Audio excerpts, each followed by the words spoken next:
historia galde bate utzita, ikusi dezaun Fernando benetakua zein zen.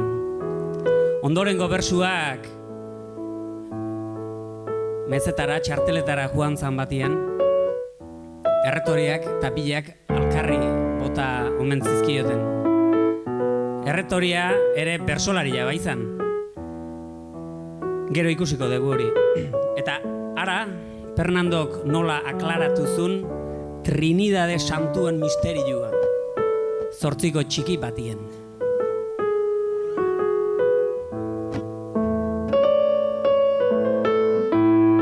Erretoria.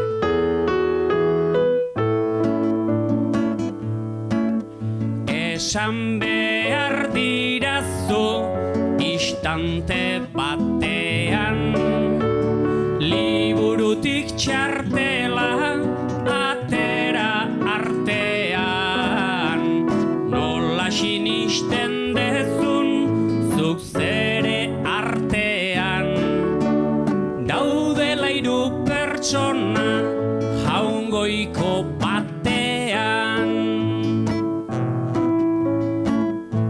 Fernando,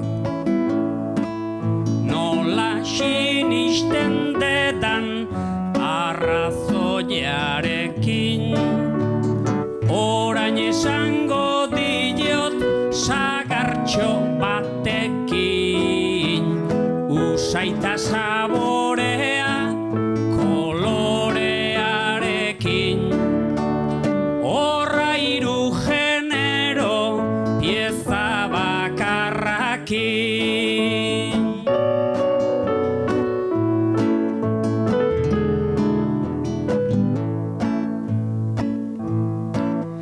Nerauek uste nuen zerbait banintzala, responditu didazu galdetu bezala, jaunak urte askuan kontserba zaitzala, Fernando zoaz etxera torizu txarte